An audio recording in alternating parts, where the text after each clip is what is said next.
कल्पना कीजिए 5000 साल पहले की बात है। उस समय दुनिया के बाकी हिस्सों में लोग अभी छोटे छोटे गांवों में रहते थे, जंगलों में शिकार कर रहे थे। लेकिन हमारे उत्तर पश्चिम भारत और पाकिस्तान के इलाके में सिंधु नदी के किनारे लोग पहले से ही बड़े बड़े शहर बना चुके थे।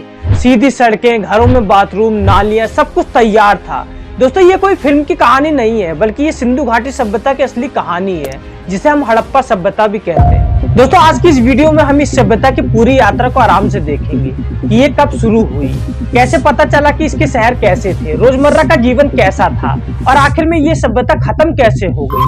तो चलिए बिना देर के इस वीडियो को शुरू करते हैं और जानते हैं अपने इन सारे सवालों के जवाब। एक ऐसा शहर जो कि हजारों साल पहले जमीन के नीचे दफन हो चुका है और अब पुरातात्विक खुदाई में एक के बाद एक काफी ऐतिहासिक जो तथ्य हैं वो सामने निकल कर आ रहे हैं। सबसे पहले दोस्तों ये समझ लेते हैं कि ये सभ्यता शुरू कब हुई। असल में बहुत पुरानी बात है। लगभग 7000 साल पहले से इस इलाके में लोग रहने लगे थे। मेहरगढ़ जैसे छोटे गांव में वो खेती करना सीख रहे थे, गेहूं जो बो रहे थे और गाय और भैंस पाल रहे थे। सिंधु नदी और खग्गर नदी, जिसे पुरानी सरस्वती भी कहते हैं, उसका पानी मैदानों को इतना हरा भरा रखता था कि फसलें अच्छी होती थी और फसल अच्छी होने के कारण अनाज ज्यादा बचने लगा, तो लोग बड़े शहर बसाने लगे। दोस्तों, सबसे अच्छा समय 2600 ईसा पूर्व के आसपास शुरू हुआ था।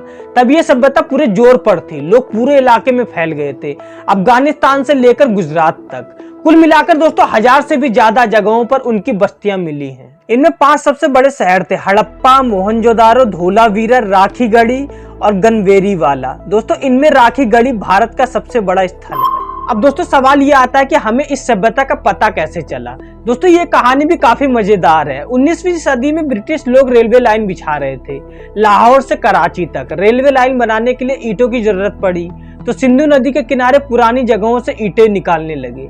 1856 में हड़प्पा के पास उन्हें अजीब अजीब सी मोहरें और बर्तन मिले, लेकिन उस समय किसी ने ज्यादा ध्यान नहीं दिया। फिर दोस्तों 1921 में असली खोज शुरू हुई। दयाराम साहनी नाम के एक आर्कियोलॉजिस्ट थे, जिन्होंने हड़प्पा की खुदाई शुरू की और उसके अगले साल आर.डी. बनर्जी ने मोहनजोदारो की खुदाई शुरू की। फिर 1924 में जॉन मार्शल ने पूरी दुनिया को बताया कि यहाँ एक नई सभ्यता मिली है, जो मिस्र और इराक वाली सभ्यताओं जितनी पुरानी है। बाद में लोथल, कालीबंगन, धोलावीरा और राखीगढ़ी जैसे और कई स्थल सामने आते गए। दोस्तों, आज भी इनकी खुदाई चल रही है और मोहनजोदारो को यूनेस्को ने विश्व धरोहर घोषित कर दिया है। अब बात करते हैं कि दोस्तों इन शहरों की बनावट कैसी थी। दोस्तों, सच बताऊं तो उनके शहर बसाने की तरकीब आज के कई शहरों से बेहतर थी। शहर 2 हिस्सों में बटे होते थे। ऊंचा हिस्सा जहां बड़े पब्लिक बिल्डिंग्स होती थी और नीचे वाला हिस्सा जहां आम लोग रहते थे। वहां की सड़कें बिल्कुल सीधी और चौड़ी होती थी, जो एक दूसरे को सीधे कोर पर काटती थी। वहां का हर घर ईंटों से बना होता था। कई घर 2-3 मंजिल के भी होते थे। हर घर में अपना बाथरूम और शौचालय होता था। इसके अलावा गंदा पानी घर से निकलकर सड़क के नीचे वाली ढकी हुई नालियों में चला जाता था। दोस्तों, सफाई का सिस्टम इतना अच्छा था कि आज भी आर्कियोलॉजिस्ट हैरान रह जाते हैं। मोहनजोदारो में एक ऐसा बड़ा सार्वजनिक स्नान घर मिला है जिसे ग्रेट बाथ कहते हैं। लोग शायद वहां सामूहिक स्नान या पूजा के लिए जाते थे। और इसके अलावा धोलावीरा में पानी की व्यवस्था देखकर तो लोग हैरान ही रह जाते थे। वहां बड़े बड़े जलाशय बने थे, नहरें थी जो बारिश का पानी इकट्ठा करती थी। तो लोथल में दुनिया का सबसे पुराना बंदरगाह यानी डॉकयार्ड मिला है, जहां जहाज खड़े होते थे और व्यापार होता था। अब दोस्तों समझते हैं कि इन लोगों का रोजमर्रा का जीवन कैसे चलता था। दोस्तों, यहाँ ज्यादातर लोग किसान थे। वो गेहूं, जौ, चावल, कपास, तिल, मटर जैसी सब्जियां उगाते थे और गाय, भैंसे, भेड़, बकरी पालते थे। ये लोग शिल्प का काम भी बहुत अच्छे तरीके से करते थे। जैसे ये लोग कांच के औजार बनाते, सुंदर मिट्टी के बर्तन बनाते, मोती, आभूषण और यहाँ तक कि बच्चों के खिलौने भी बनाते थे। इन लोगों का व्यापार काफी दूर तक होता था। उनके जहाज मेसोपोटामिया यानी आज के इराक तक जाते थे। वहां से सोना, चांदी, कीमती पत्थर और अपनी कपास, अनाज शिल्प भेजते थे। और इनका माप तोल का सिस्टम पूरे इलाके में एक जैसा था, जिससे व्यापार आसान होता था। उनकी मोहरें बहुत खास तरह की थी, जिस पर एक सिंग वाला बैल, हाथी, बाघ जैसी आकृतियां बनी होती थी और कुछ अजीब चिन्ह लिखे होते थे। दोस्तों, इन पर लिखी लिपि अभी तक हम नहीं पढ़ पाए हैं, इसलिए इसके बारे में हमें बहुत कुछ नहीं पता है।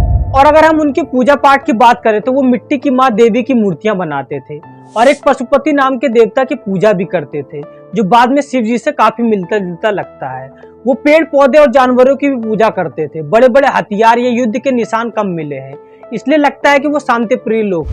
अब दोस्तों बात करते हैं कि उस समय की इतनी उन्नत सभ्यता आखिर खत्म कैसे हो गई। तो दोस्तों ये सभ्यता अचानक खत्म नहीं हुई, बल्कि ये माना जाता है कि इस सभ्यता के खत्म होने के पीछे कई कारण थे, जिसमें इन कारणों को मुख्य माना जाता है। जिसमें पहला कारण जलवायु परिवर्तन माना जाता है, जिसमें यह माना जाता है कि शायद तीव्र बारिश, गर्मी या ठंड के कारण जलवायु खराब होने से यहाँ के लोग या तो कहीं और चले गए या कुछ इसके कारण खत्म हो गए।